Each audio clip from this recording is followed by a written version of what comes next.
Under the hush of a cold Sunday morning, police lights flickered across the damp riverside, where a lone SUV sat abandoned, engine quiet, driver's door hanging open as if someone had left in a hurry but never returned. Inside were things a mother wouldn't leave behind: her purse, her cracked phone, the keys still in the ignition, the driver's seat pushed far back, too far for the small woman who owned the car. 32-year-old Rachel Summers had been missing for 36 hours, and when officers stepped closer, flashlights sweeping across frostbitten windows, they knew instantly something was wrong. Terribly, deliberately wrong. Rachel was a quiet woman, a freelance illustrator known for capturing soft moments with ink and watercolor, someone who remembered birthdays and wrapped gifts by hand.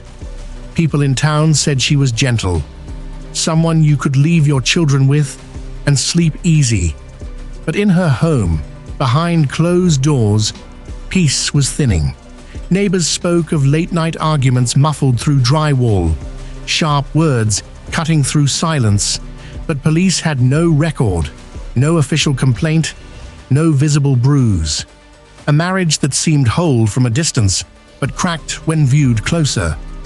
On Friday morning, Rachel dropped her children at school, texted her sister at 9:13, saying she'd call later, then stopped at the bank, withdrawing $280, an amount detectives could never explain. It was the last time anyone could place her alive. That same night, long after sunset melted into early morning darkness, her husband Michael called police to report her missing. His tone was steady, flat, almost scripted. He said she needed space, went for a drive, never came home. When detectives asked if they'd argued, he insisted things were fine. But Rachel left without her glasses. She couldn't even legally drive without them. He brushed the detail aside with a shrug, and something in the room shifted, suspicion filling the air like fog. The timeline was thin, brittle, like cracked glass. No activity from her phone, no social media pings, no withdrawn cash, no movement. Rachel simply evaporated. When traffic cameras near the river were reviewed, investigators spotted her SUV at 1:50 a.m. Slow, almost drifting, one single figure inside. And that figure appeared tall, too tall to be Rachel. Michael claimed he was home asleep, with no one to verify it. No cameras, no visitors, just his word. Then detectives found fuel receipts from a gas station near the river at 2:04 a.m., paid using Michael's card, 14 minutes after the SUV sighting. Too close to ignore. Forensics didn't offer comfort. No shattered glass, no struggle, no blood. Just a wedding ring placed in the console like someone removed it carefully, almost ceremoniously. Prints on the steering wheel belonged only to Michael, none from Rachel at all. Her own car suggested she hadn't been driving. The town began to split in two. Some saw a devastated husband, others a man too calm for someone whose wife was missing. He searched with volunteers, cried publicly, but there were whispers of him laughing at the command post, coffee in hand, relaxed like he already knew the ending. Rachel had told a friend months earlier, "If anything happens to me, don't call it an accident." And that sentence spread through Greenwood like wildfire. Then 2 weeks later came the twist. A forgotten wildlife trail camera, flooded with hundreds of images, revealed new truth. At 1:49 a.m., Rachel's car passed. 1 minute later, a dark pickup followed behind. No plates, heavy tinted windows, steady as a shadow, tracking prey. 23 miles later, another camera captured the same truck still on her tail. Michael did not own a truck. Suddenly, the case was no longer neatly folded around one suspect. Investigators searched deeper and found Rachel had been emailing someone under the initial L, Not romance, but warnings, confessions of fear, messages about being watched. "He stands near the river," one email read. "Every time you fight with Michael, I see him there."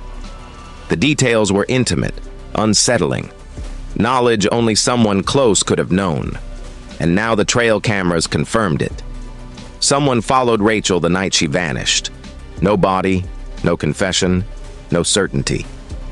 Only a car abandoned beside a river, a ring left behind like the final page torn from a story, a husband who might be innocent or might be the best liar Greenwood ever met, and a silent watcher in a dark truck who might have been waiting for Rachel long before that final night. Some believe Michael knows more than he ever said. Others believe a second predator was circling, unseen, patient, waiting for the moment she left home alone. Her case remains open, her absence a wound that never heals. Rachel Summers is both gone and present, alive in memory, missing in body, suspended in a mystery where guilt bends, shadows move, and truth hides in the space between what we know and what we only think we know. A month had passed since the discovery of the abandoned SUV, and while Greenwood tried to resume normal life, the investigation tightened like a noose around unanswered questions. Detectives began dissecting Michael's movements with microscopic detail, tracking credit card swipes, phone tower pings, and gas receipts. One thing stood out. At 1:32 a.m., hours before he called police, his phone disconnected for 47 minutes. When questioned, he claimed the battery died. Yet digital forensics showed the device had been manually placed in airplane mode. Michael insisted it was a mistake, that Rachel must have left the house during that window without him noticing. But investigators found his car dashcam footage missing from that night, card slot wiped clean, overwritten intentionally. He said he didn't know how it happened. Detectives didn't believe him. Friends were interviewed again. One recalled Rachel crying at a cafe weeks before her disappearance, saying she felt trapped by two people at once. At the time, it sounded like the stress of motherhood, marriage, bills, ordinary burdens, but now it read like a warning. When officers subpoenaed Rachel's private email, a new message surfaced, unread and never opened, time-stamped 3 days before she vanished. It contained only coordinates and a phrase. "If you want answers, follow the river." Authorities followed the location, trekking through brush and mud until they reached a clearing that looked untouched by human presence. But beneath rotting leaves, they found a set of tire tracks, large ones, consistent with a heavy pickup truck. A rusted zip tie lay nearby, cut through the middle. Something had happened here, something hurried and violent. Yet the ground gave no name, no voice. Meanwhile, Michael's behavior shifted. He stopped attending search parties, avoided reporters, and hired a lawyer. He said harassment drove him into isolation, but the timing sharpened suspicion. His children moved in with Rachel's sister, who told investigators Rachel had begun sleeping in the guest room 2 months before she vanished. The image of a perfect family crumbled piece by piece. Then came the break that shattered the comfortable narrative. A truck, matching the one from the trail camera, was found in an impound lot 2 towns away, towed after being abandoned behind a shuttered warehouse. Inside the glove box lay a folded map of Greenwood, river route circled in red marker. No fingerprints, no registration, no traceable ownership. But in the passenger side floor mat, nearly invisible to the naked eye, luminol revealed the faintest smear of dried blood. A sample was sent to the lab for DNA comparison, and detectives waited with breath held tight. 2 days later, results came back. Partial match to Rachel Summers, but only partial, degraded as if cleaned repeatedly. Investigators looked at Michael, expecting a collapse, a confession, a crack in the armor of denial.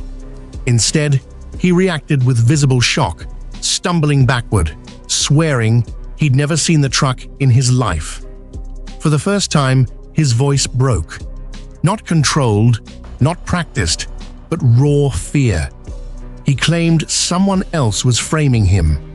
Someone connected to Rachel's emails, someone who wanted her gone, long before he ever suspected a thing. And then a new witness emerged, a late-night security guard who swore he saw Rachel at a gas station 2 hours after Michael said she left home, not driving her SUV, but stepping out of a dark truck, accompanied by a tall man in a hood, her face pale, eyes red as if she'd been crying. He didn't report it then because he assumed it was just a couple fighting, nothing more. But now, his testimony cracked the story open like a bone. If true, Rachel wasn't taken from the river. She was alive after she left home, traveling with someone she might have known. The case no longer had one villain. It had two roads: Michael Summers with his suspicious alibi and vanished dashcam, and the unknown man who drove the truck, the one Rachel might have willingly followed. Investigators began to wonder, what if Rachel didn't disappear because of her husband at all? What if she was running from him, running to someone else, or trapped between both? The truth was shifting like river water, murky, evasive, impossible to hold. And just when detectives prepared to dig deeper into the identity of the man in the truck, just when the case seemed ready to break wide open, something happened that neither the police nor the family expected. A new piece of evidence surfaced, one that would rewrite the narrative and turn everything backward, raising a question far more dangerous than who took Rachel. The question became whether Rachel Summers ever planned to return at all.